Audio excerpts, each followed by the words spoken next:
All right. Thank you, everyone, for joining us here on Fraud in America. Welcome back to our first episode of 2025.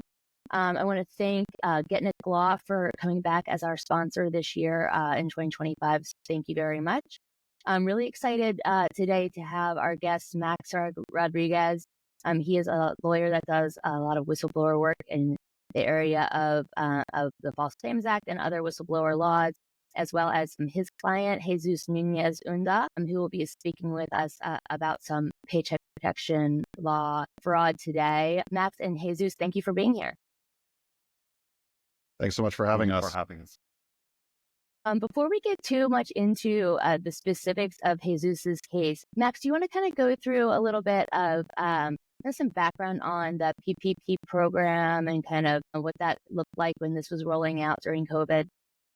Sure. So none of us like to go back to the pleasant days of March 2020. But, if you think back to that time, basically, there were, two primary concerns. One was obviously the health concern, which was not wanting to spread this dangerous illness. And the other part of it was an economic concern that was downstream of that, which was basically that there were a lot of businesses that need face-to-face contact in order to function. And in order to function and make money, that's what they need to do in order to be able to pay their employees. And so the downstream consequences for businesses and for employees was potentially really, really severe. And so one of the ways that Congress tried to solve for that problem in the short term was just to inject as much money as possible into businesses that really needed it, so that they could both stay afloat and also so that their employees could stay afloat and continue to get paid. One of the ways that Congress accomplished that was by creating this program called the Paycheck Protection Program, PPP for short, which was basically a specialized injection of money into the Small Business Administration, or SBA's 7A loan program for small businesses. And so the shorthand version of it was basically that most small businesses, meaning 500 employees or fewer, were eligible to apply to private financial institutions for forgivable loans to pay their employees, pay rent, pay certain other sort of core expenses to stay afloat while they were forced to be closed. And so, why would it be focused on small businesses? Well, they would have a harder time accessing particular types of capital compared to larger businesses. New businesses that are small might have a hard time, et cetera.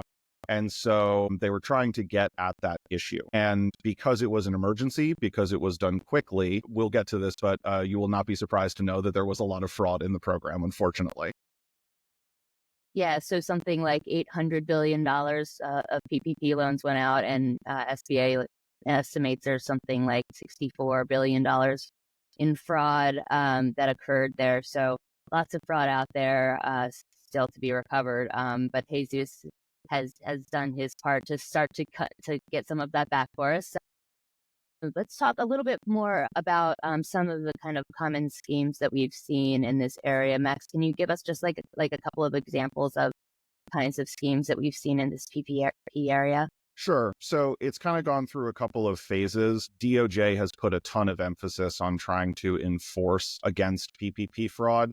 A lot of that has, in the first instance, been emphasized on what I'd call kind of the obvious or low-hanging fruit kind of fraud. So you apply for a loan, you say you have a business, the business isn't real, and then you go buy 3 Ferraris and a boat because you don't have a real business and don't have employees, or you claim you have fake employees that you don't actually have, even if your business is real.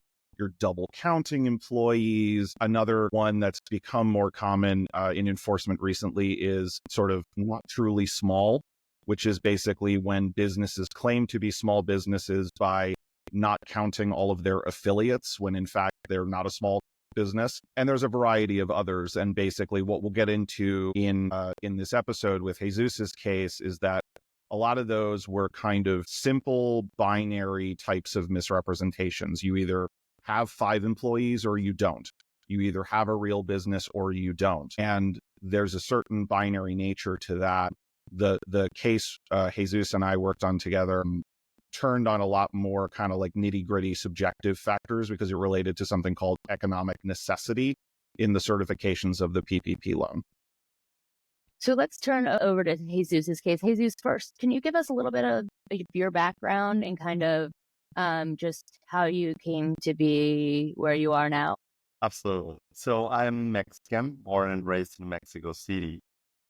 Did a couple of years of boarding school in the US, but primarily raised in Mexico. Started college there at a university called the Monterrey Tech, which is this very engineering type focused university. I felt that I liked more business and was more inclined to pursue that path. So I ended up transferring or applying to do my university studies in France.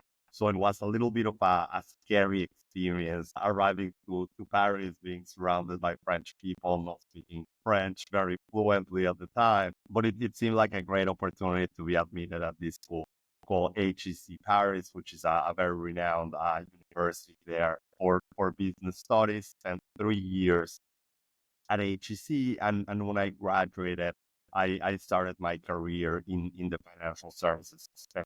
My mom was a banker growing up, so I was always sort of like curious about financial markets, financial institutions. And when I graduated from university, I was interested in more the investment banking business and had an offer to join Lehman Brothers in London, which at the time was at the time existed, and at the time was a very prestigious institution. So this was in year 2005, and as we discuss more about the case, that's where I actually met my former partner, Thibaut Adrian, who is the founder and CEO of Lafayette, and who also settled alongside his company for PPP fraud with it.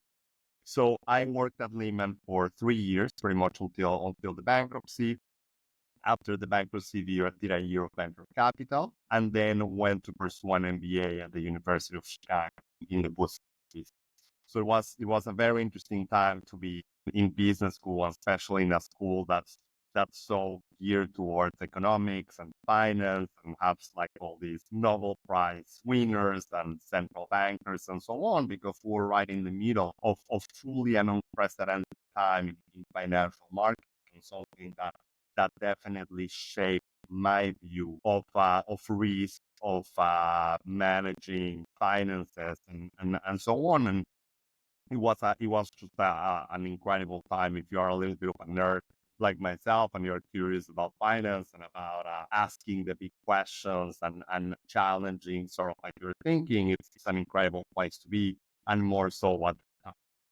And so, like a lot of MBA graduates, I continued my path in investment banking. When I finished business school, joined Goldman Sachs as an investment banker, spent some time there, then changed to another bank, HSBC Securities, ended up working for a parallel portfolio company called DBRS at the time.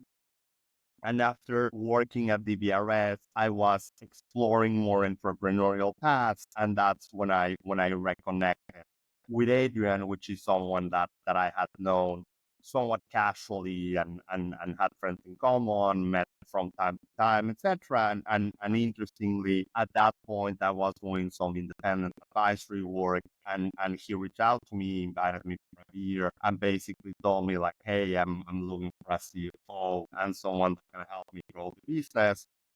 Would you be interested in joining Lafayette? And that's pretty much the summary of my professional career until getting to Lafayette doing private equity. And so that was, you had been kind of negotiating your way through that whole economic crisis time up until you transitioned into the CFO role with Lafayette. And what year was that around?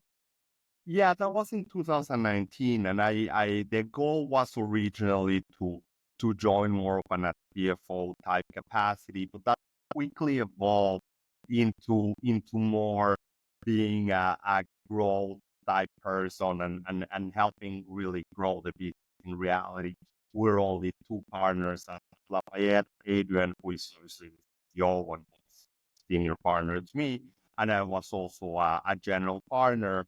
I mean, I like numbers and I like finance, but not necessarily as a CFO, which I feel a little bit more boring type accounting stuff. I love finance sort of like as a language and as a way to understand the world and understand business.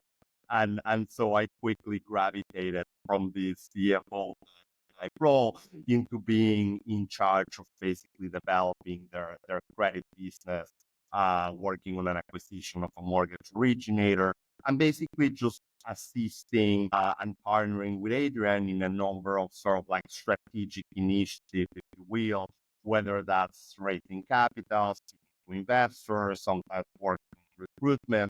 And what I really loved about Lafayette was that it was sort of like to me the best of both worlds in the sense that you are like in this private equity, highly sophisticated financial world, but at the same time it's a growing company, right? So a lot of what you do, especially in a senior role, is shaping sort of like the destiny of the company from the people you hire to whether you use Macs or PCs, you know? So it really is from the really basic building blocks of how you grow a business into really thinking what we want to achieve out of this asset manager in the medium to long. Yeah. And when they had an interesting business plan, right? So can you talk a little bit about kind of what, what their, once you kind of what was your function when you were kind of working in this kind of, this space where, when the fraud started to occur?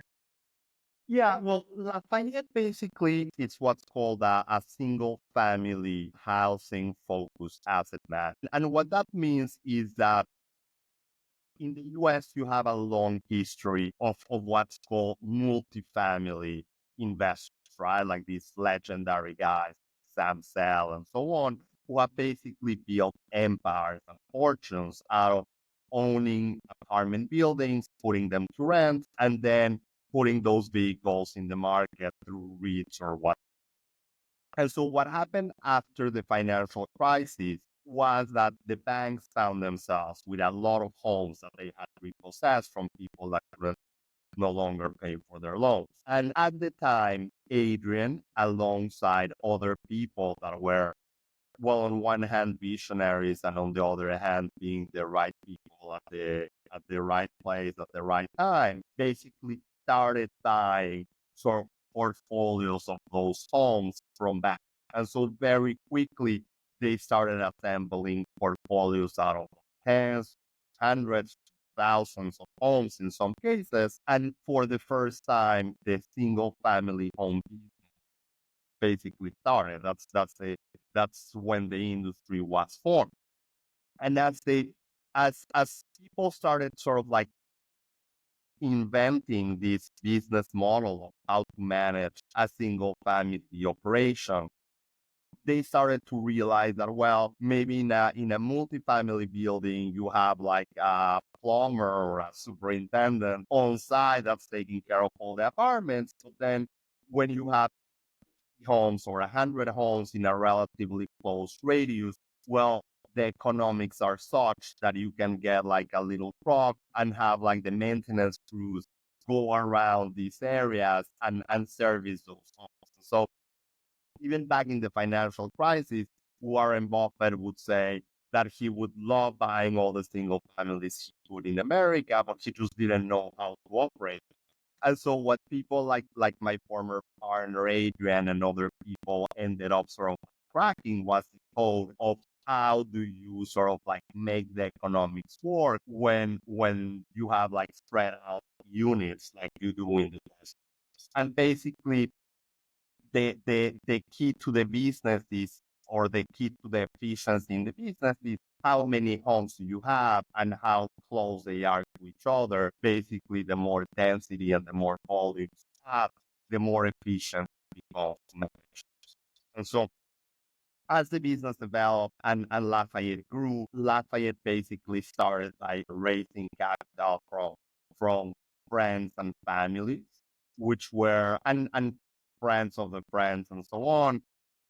Adrian is lucky to be married to the daughter of a very prominent French banker who opened a lot of doors, very wealthy people, including guys like Xavier Niel, which is the second richest man in France, the Albert French family who own Budweiser and a lot of other companies. A guy who's actually in the board of Hermes, on the board of Lafayette, Edouard Garand, who is part of this luxury goods conglomerate Hermes and sits in the board of Hermes and also sits in the board of Lafayette.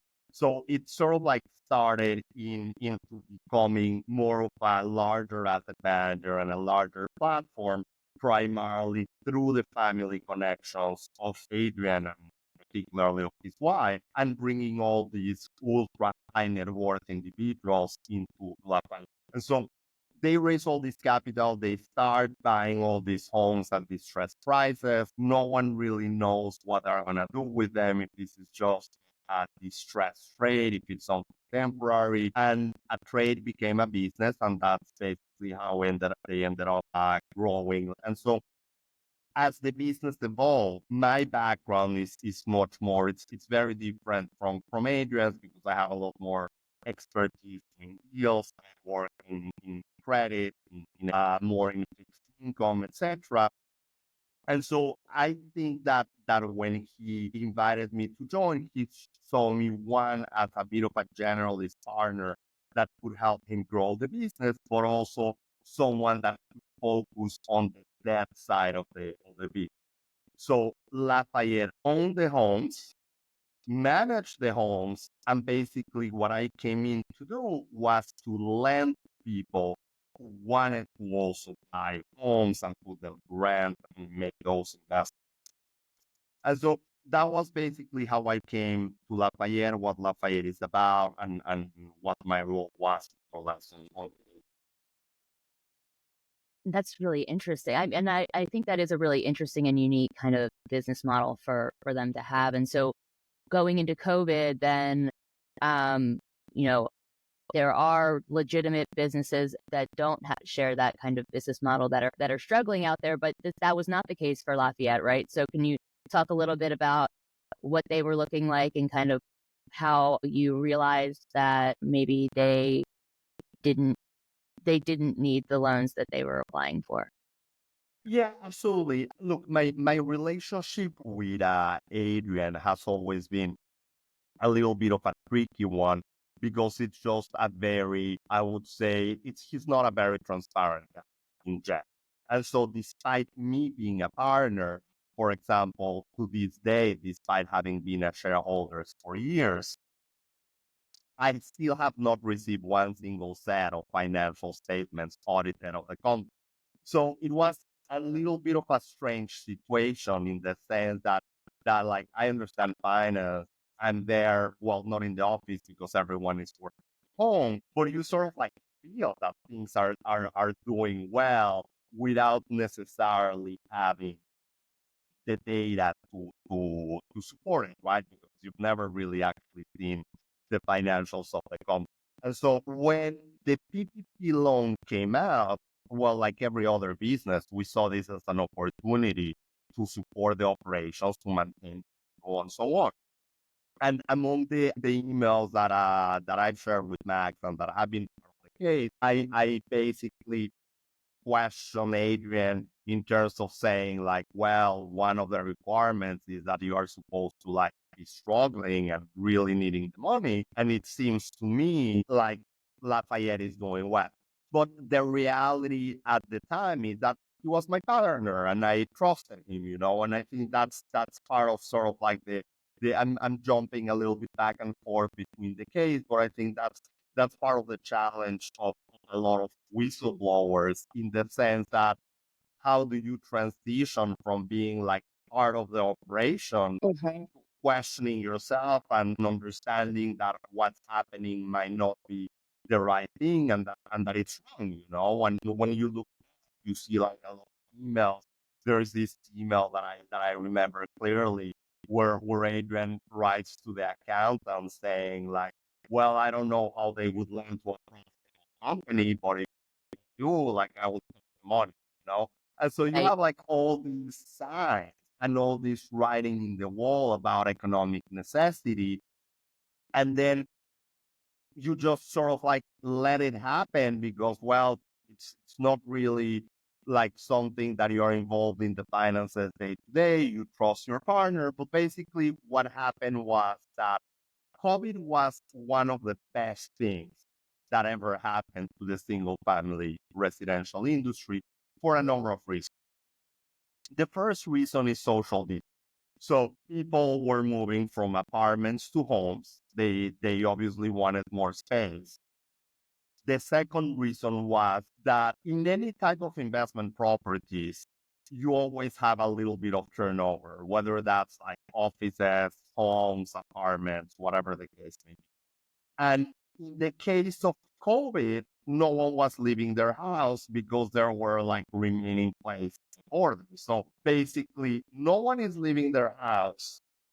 Whatever empty houses you have, people are moving into, and no one has anything to spend money on because no one can leave their house. And so people are paying their rent more than ever. I mean, and not only that, but like the Trump administration started giving direct cash transfers to certain middle class families. So basically everything combined into making this the perfect economic scenario for an organization like Lafayette to thrive.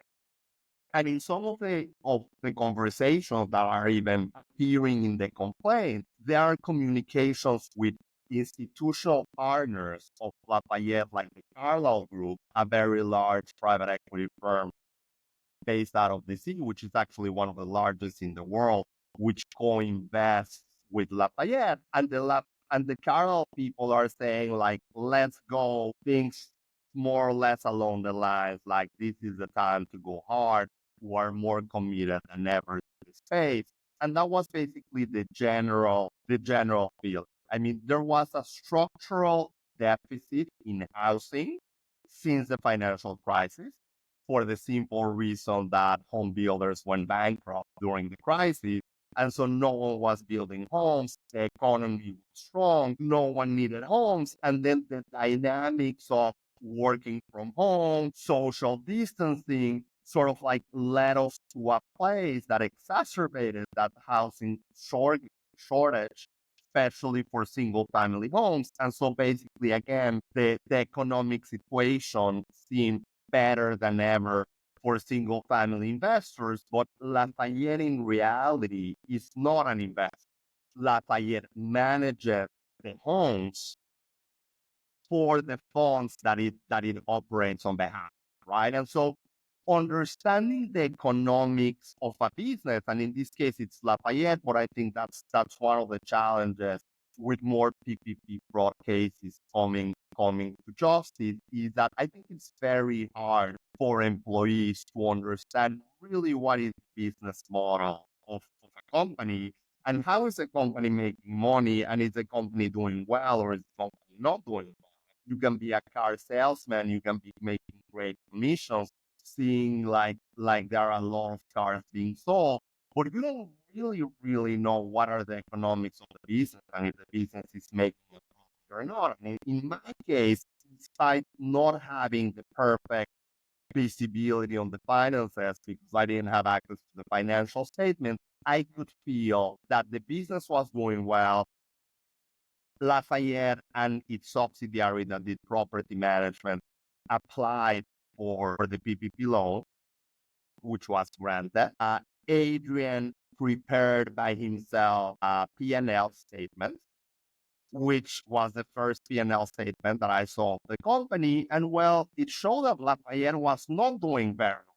It showed like, well, yeah, there is necessity. So like I saw it, I helped him prepare all the forms. It seemed like the numbers were good. I trusted the guy. And then as my relationship with Adrian continued deteriorating, primarily for questioning his ethics, not specifically in the case of the PPP loan, but like I started working there, I started becoming aware of a lot of things that I was comfortable with.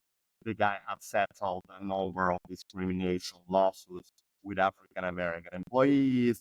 There were some immigration practices that are described in complaint, which is basically the abuse of CPT training programs and bringing foreigners into these dubious student visas, working at below market prices. I mean, the relationship deteriorated in general just because I wasn't comfortable with the guy, the way he did business. And so after I left Lafayette, primarily as a result of disputed economics between him and I, and who owns his shares, who owns his economics, etc., etc. Well, you sort of like start like things start to click in, like sort of in when a wife or a husband maybe get betrayed by their partner, and so now all those things that you sort of like saw and sort of like let pass, now they start to click, and now you start to say like, well, maybe this is not really right. And Yeah. so in the winter of 2021, I remember this well. I was skiing with my family in France, and I got COVID. And so when I got COVID, I was basically locked in a room. It was really at the beginning, I would say, uh, coming into 2022, actually. A couple vaccines had been rolled out, but like you still had to be locked up into a room for like, and so I generally like reading a lot. I was reading like crazy. And I remember reading these PPP, and then reading about how the False Claims Act existed and these doctors that had like done, I don't know, a number of surgeries, or these hospitals that had abused sort of like the False Claims Act through more of like the Medicare route. And things somehow started to click. And I said like, well, it seems to me that Adrian made false representations to the United States government about needing this money, and maybe there is something to do here in terms of the Claims Act. At that point, and this is, I think, something very important, is I didn't really sign up to be a whistleblower. I simply saw something, said something, and I originally reported the PPP fraud to the Lafayette board, which includes like it's not like a board of people that are unsophisticated or don't understand the rule of law. You've got people that are like partners at Advent International, like Michael Ogres, who's a very prestigious person in the financial space in France and in a very prestigious private equity firm. I reported the PPP fraud to Prudential Financial, which is the other institutional partner of Lafayette, to this Hermes family guy, like to a lot of people that you would think would do the right thing and would at least investigate, ask the right questions, whatever the case may be. And so I wasn't really necessarily thinking, which is I would say a very different situation from a lot of whistleblowers that are reporting these $1 billion in abuse. If you think about it, the amount at stake here was like $700,000, right? So I didn't really have like this agenda of saying like, oh, I'm gonna make a lot of money by stepping up and being the whistleblower in this case. I disclosed this to the people that were supposed to do something about it. No one took me seriously. I got COVID, got in front of a few articles talking about the False Claims Act, and I called this friend of mine, Sarah, that's another New York lawyer, and I said like, I want to file a False Claims Act lawsuit against Lafayette. Is that something you can do? She's like, no, I can't, but I know these very talented guys that specialize in this corner of the law, and that's basically how I connected with Max and started working on the process for filing the claim. So, Jesus, and it's really interesting because I think, for you, you had gone through the economic crisis before and seen kind of the downfall, I feel like. And so you were probably really attuned to the bad things that people can do in this industry, so you were probably seeing the things, and that then they're sitting there afterwards and all this is clicking for you. And you had a relationship with Adrian also. So I'm sure it was like difficult for you afterwards to have all these things kind of like building up. And there's a Wall Street Journal article that I was reading where he refers to you as a disgruntled former employee. And I always think that's so funny because that's how, all these defendants kind of refer to the whistleblowers in these cases. And it's like, yeah, I'm disgruntled because you're committing fraud. I mean, yes, I am disgruntled. But it's really, I mean, I think that's really interesting that and also most whistleblowers try to do everything they can internally first, right? To try to make the people that are in charge do the right thing before they go and file a case like this. And you ultimately did what you had to do to get this stopped. And you're totally right? You're not out there trying to make billions of dollars off this. You just wanted the behavior to stop and for them to have to do the right thing. So, Absolutely. and you found Max. And Max, how did you end up getting involved in the case? And can you talk about kind of how you got the case kicked off? Sure. So yeah, Jesus came to my prior firm, and my colleague at the time, now co-counsel on the case, and I started working with Jesus to work this up. I think whistleblower cases are always front loaded. There's a lot of time dedicated at the beginning to really understanding the story, understanding the business, understanding how it fits in with the fraud. Here it was like that on steroids, because not only was it understanding the narrative and how the narrative would be explained to the government, accurately and persuasively, but also really having to work with Jesus, other than having an academic interest in the financial crisis, not really understanding the financial side of home ownership and home rental and that part of the sector.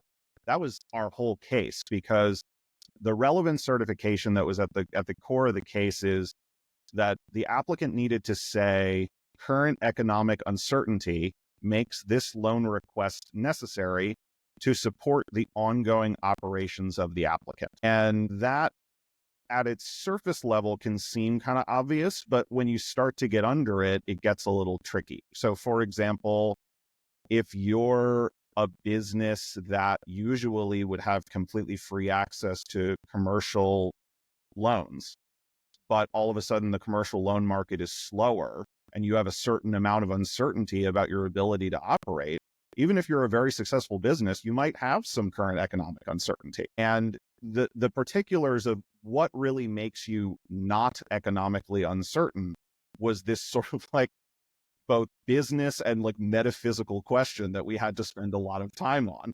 And this is why, Jesus's kind of perspective on the industry, perspective on how all these pieces fit together in the business model was critical, both to putting our case together and also to partnering with the government to make sure that, that point got across really clearly, because as we put it together, it became more and more apparent that it wasn't justifiable. And I think part of that was this combination of these counter-cyclical dynamics, where, as Jesus was saying, people were going more into single-family homes compared to past years. People were staying more, people were renting more. The other thing about that was that because they were sophisticated actors and they wanted data, they knew that pretty much in real time, because they were capable of collecting that data on a real-time basis.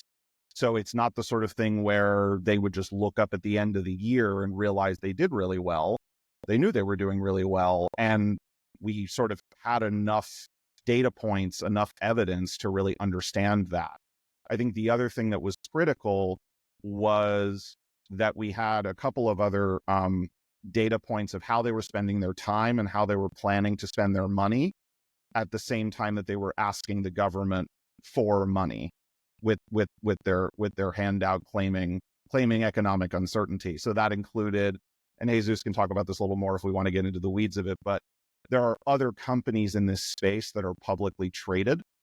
And at the time, even early on in the COVID crisis, they were getting ready to invest in the equity, in the stock of those companies, to expose themselves even more to this sector, because their own business was not enough exposure to this sector. They wanted more because they saw where it was going, and where it was going was, they felt, very, very good. They were also, aggressively trying to expand. And all of those things pointed in the direction of, you could not say the current economic uncertainty made this necessary to support ongoing operations at this company. And then the other thing that was critical, which I think doesn't come up too often in PPP cases, is also that the timing was important because, one of the counter arguments you might hear is, oh, well, even if it turns out in May that you didn't have any economic uncertainty, maybe you had a little bit in late March or early April. Maybe you just had a little drop of uncertainty. And I think the other thing that was critical that came into our case was the loan note that gets executed in a PPP loan.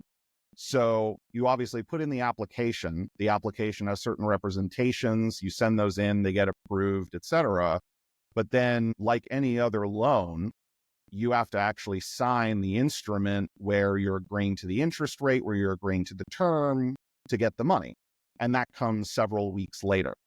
And in the note, you recertify that everything you had previously represented in the application is still true. And so not only did you have all these data points in late March and early April that this was not an accurate representation, you also had this second timestamp where whatever it was, I think 4 or 5 weeks later, you have to say, is this still true? And Adrian signed the loan note and said, yes, it's still true. And it was even less true by the time that had happened, right? And so it was this really interesting combination of time snapshots, business model, and also really getting into the weeds on details and communications to really understand what was going on a day-to-day basis in this company at this moment. Yeah, that's what makes this case, harder, right? And more interesting is because economic uncertainty, what is that? You really have to get into the weeds on what did they actually know and believe was going on at the company. It's not as cut and dry as, I'm applying for a loan for a company that doesn't exist. That's pretty easy, right? That's low-hanging fruit. And that's why this is one of the first cases that has been settled on this basis, right? Is on this economic uncertainty basis, because I think that's very hard to prove. And you guys had more than just data points. You all had evidence of kind of what they were actually thinking and knowing. And behind the scenes, you had some of those really fun emails and other things that that really proved that. I think part of the challenge or what I learned working with Max on this case is that this is a situation when you're working with uncertainty, saying I didn't know is a valid defense, and so it's much easier to be on the camp of like I didn't know than to be on the camp of like I knew and I still sort of like did the wrong thing, and I think that what really helped us structure the case and explain this and work with the government was to be able to construct like a very clear timeline of what information did Adrian and the company had at which point. One of the things that I didn't really describe in as much detail when I was talking about the industry is basically you have no idea how sophisticated and IT heavy and data driven the industry sort of like has become incredibly quickly, right? And so, for example, if you are in one of these single family homes owned by any of the large operators, whether it's Lafayette or not, you have like a 24-hour call center. There are like these CRM systems that tell you in real time what are your collections, what's your occupancy, and so on and so forth. And so we were able to map out for the government and describing like the complaint, like look at what's happening in terms of like these data points, look at this email from their institutional partners, like a managing director in the Carlyle group saying let's go in on the space. We have the board of Lafayette approving investing on the equity as Max was describing of competitors. So Lafayette is trying to buy the equity of competitors, and even one of the co-founders, Louis Villa, bought shares in the competitor. But at the same time that you are buying shares in the competitor because you see that the future is so bright, you are telling the government that the future is really dark. Yeah. And that's where this dichotomy makes it a fraudulent representation, and you were referring earlier to this Wall Street Journal article, and I thought it was a little bit pathetic that the best defense of Lafayette was to say, well, we didn't know what was the definition of economic necessity. Well, I mean, you may not know, but it certainly doesn't mean investing in the stock of competitors or putting domestic employees on payroll of a PPP loan application, or doing all these other things that are simply wrong. And we made a great team with Max in being able to put together this timeline, showing it to the government and bringing this case to life. Yeah, that's a great point. And you had a really good working relationship with the government. I think, Max, you want to talk a little bit about how you guys worked with the government to kind of get this thing wrapped up? Sure. Yeah. So basically, we had an excellent working relationship with the U.S. Attorney's Office in the Western District of Texas in San Antonio. We discussed the case extensively with them before filing, and they were not the first office that we had spoken to, but they saw the challenge and the uniqueness of the case and really wanted to run with it. And I think that's the thing. I'll speak for Jesus and I think that was the thing we appreciated the most, was that there is novelty here. This is the first economic necessity resolution for PPP fraud, and it required a lot of understanding of the business, of the story, of a lot of items, with a sophisticated actor on the other side to go toe to toe and get to the point that they were willing to reach a resolution. So we worked with them hand in glove. We spoke to them before. We traveled to San Antonio, and Jesus did an excellent job in his interview, which I believe was over 5 hours. And then we continued to collaborate with them through the whole process over 2 years. It was a really, really excellent working relationship. And I think, said so much to me about, Jackie, you and I and everyone in TAF talks about like the importance of the public-private partnership. And I think, we couldn't have done this without the government, no doubt. But I think, we also contributed a lot, and together we created a great result. And I think that's like, including both the attorneys, the whistleblower himself, because he was offering a lot that nobody else could offer. It was sort of this perfect example of everyone being able to work together to achieve the right result and hold this wrongdoer accountable. And you did end up with a really great result and getting this money back for the government, and we applaud you for that. Thank you, Jesus. Jesus, what are we doing now? What are you doing now? I am doing independent consulting. I'm launching my own business, and we'll probably make an announcement around in the next couple of months. And staying connected to the financial world. I've been doing a lot of advisory projects and work with a broker dealer in Latin America, also doing. So I remain connected to the financial world. It's been challenging to balance this sort of like new phase of being a whistleblower, because it's not being despite not being a big resolution economically for me, you still have to sort of like live with some of the consequences of this sort of like new stigma. For example, retaliation, like even after the settlement was announced, there are still threats of defamation lawsuits against me. My former employers have attacked it, like things that are a little bit, I would say, inappropriate by Adrian and some of his institutional partners. And so I'm happy to have reached the resolution. I'm staying in the financial space. I'm lucky to have a good reputation, and people come out for my ethics and integrity, and it's great to finally put this to close. So now, having faced some of this retaliation, and having to have gone through this kind of hard work over the past 2.5 years, would you still do it again if you had the choice? Yeah, I mean, absolutely. For me, it was always about doing the right thing.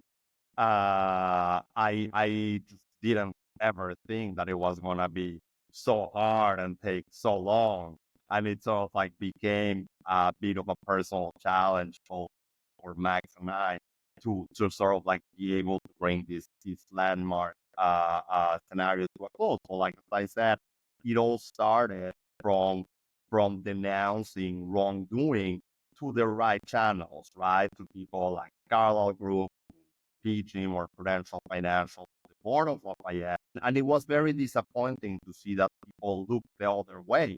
When I remain committed to doing the right thing, met Max, and that's basically what has brought us here in this very long journey of 2.5 years. That is not for everyone.